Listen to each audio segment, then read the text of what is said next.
Hi everyone, welcome back to my channel. For this video, I'm going to be reacting to this video. It was randomly on my YouTube page and I thought it was interesting because, yeah, it's what happened to Vevo. And I remember Vevo used to be everywhere, but I always wonder, like, what is Vevo and why are all these music videos associated with Vevo, and like, why can't these artists just post their videos to their own channel?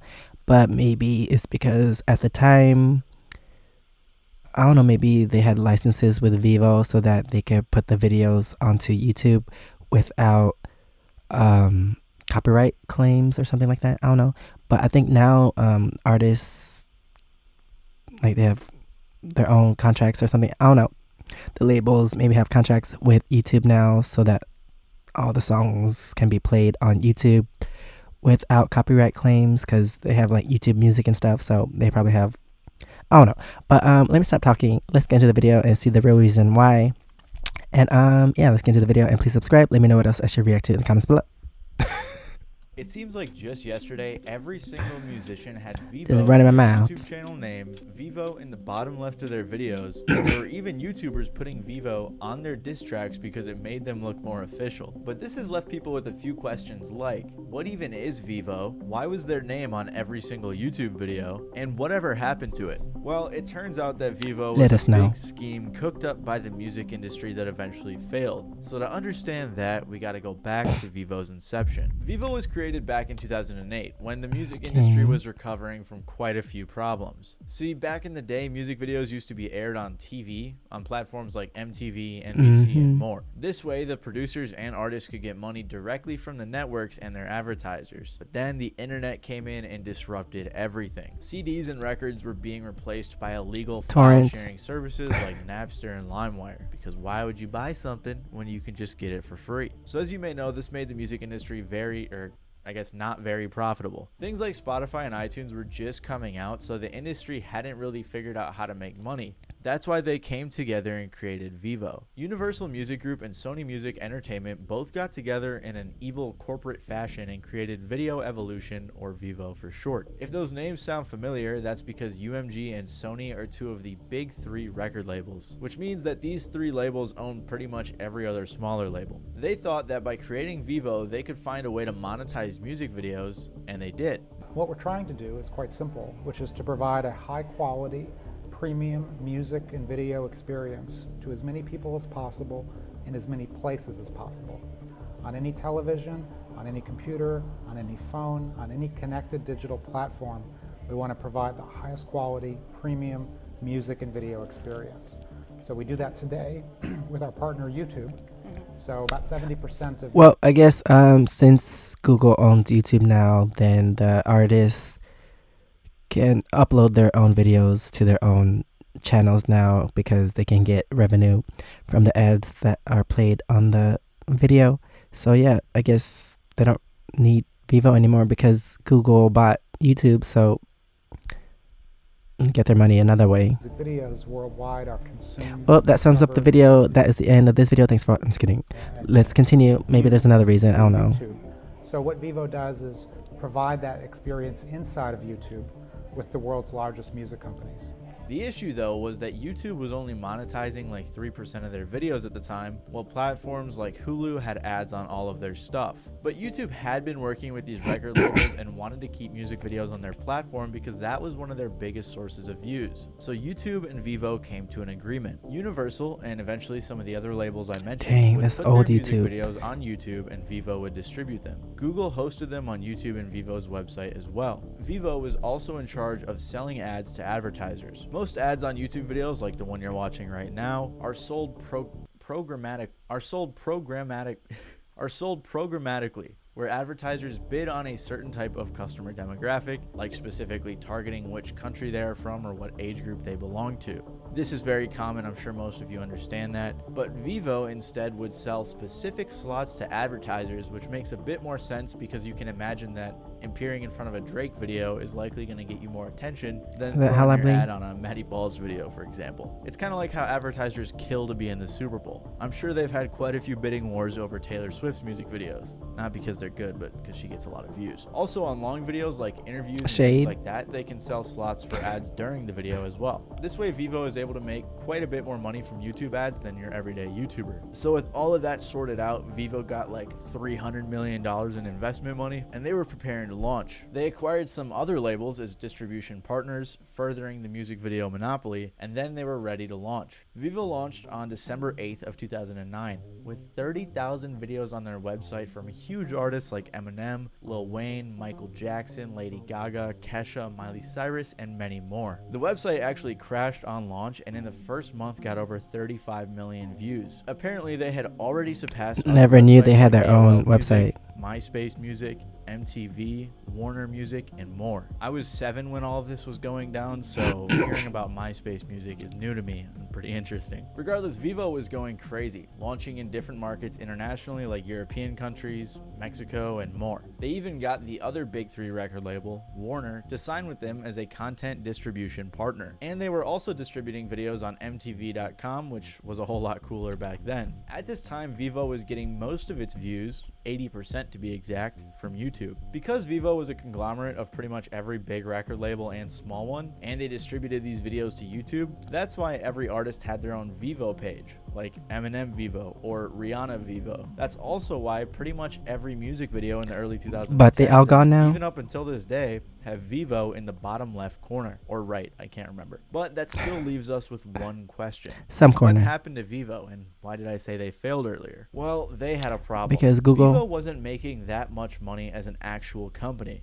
Most of the money was going to YouTube and then to the record labels, leaving Vevo to pick up the scraps. Apparently, Vevo was also very expensive to run because of everything I mentioned, so pretty early on into the company's life, they tried to find a buyer for $1 billion, which didn't really work out. So Vevo had to come up with some other ways to make money. First, they started making other types of content on YouTube and their own website, like never heard of Vevo News, live stream concerts, and things. Wait, do they still have?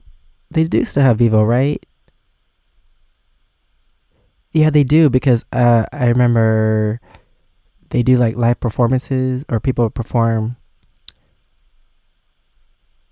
for Vevo, or is that something else? I think it's Vevo. They still have Vevo, but I think they don't like have the music videos anymore. They just post like live performances, I think. Although that content was never maybe they're still Vevo News. I don't know. Then they released an app to watch music videos on your phone, and when it first launched, it was actually very successful. By early 2011, they were bigger than Facebook and right behind YouTube for video viewed content. By the end of 2011, Vevo was getting over 3.7 billion views a month. They had over 13 million downloads of their app, and they had made over $150, and they had made over $150 million in revenue. But like I said, most of this money was going to YouTube and the labels, not to Vevo. And because they didn't want to rely so much on YouTube, they tried to diversify. They created something called Vevo TV that was supposed to be like Hulu, and they were also on apps like Roku, Apple TV, and more. It's likely that they were eventually plotting to become something like Hulu for music videos, where they wanted people to pay a monthly subscription to watch these music videos. And so we think that one of the important you want people to watch music video or pay to watch music videos? The move towards subscription, scam, a more premium product. That's something we're very interested in and very much, working towards.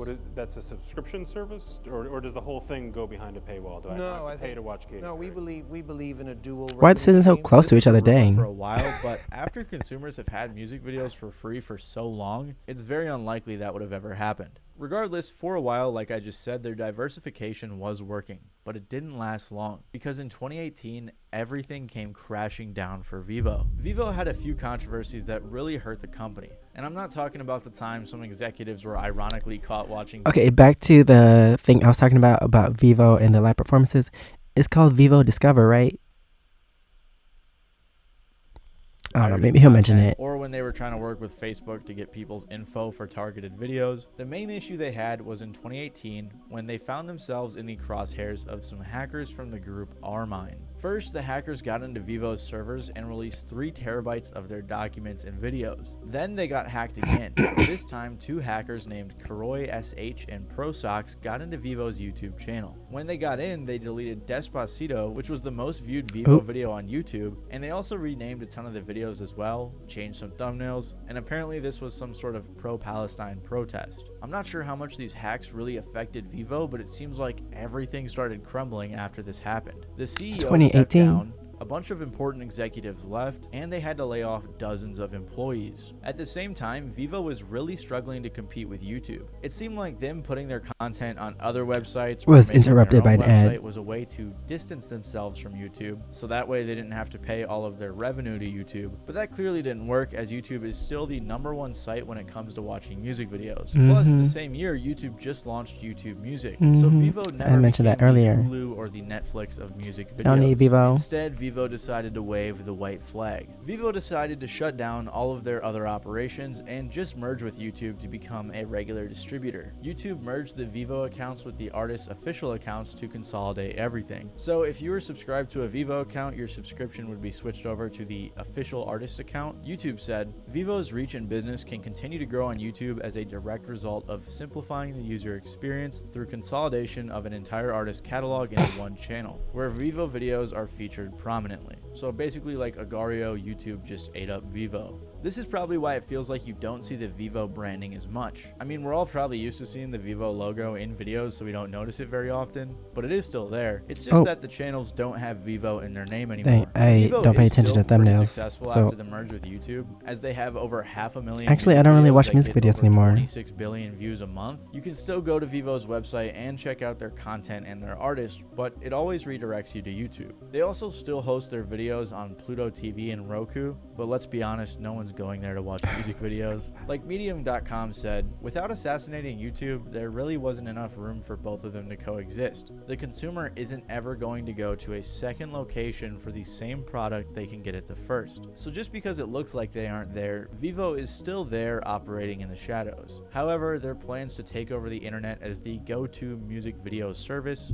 failed. Like Jordan Fraser said, Vevo isn't dead, it has regressed to the bottom of the video screen. I was checking because it sounds like this video is wrapping up, and I was correct. It also exists as a reminder that the entire music industry is run by only a few people in expensive suits. If you like this video, you may like my video about some of the worst marketing attempts in the music industry, as many of these Vevo era artists came up with some really dumb ways to promote their music. So make sure to click the video on screen right now. Other than that, this has been your boy Matty Balls. Thank you guys for watching. If you did enjoy, maybe leave a like. Why did he just give a thumbs down when he said give a like? Yeah. Maybe it's a joke, but yeah, Vevo, I remember it was on everything, and then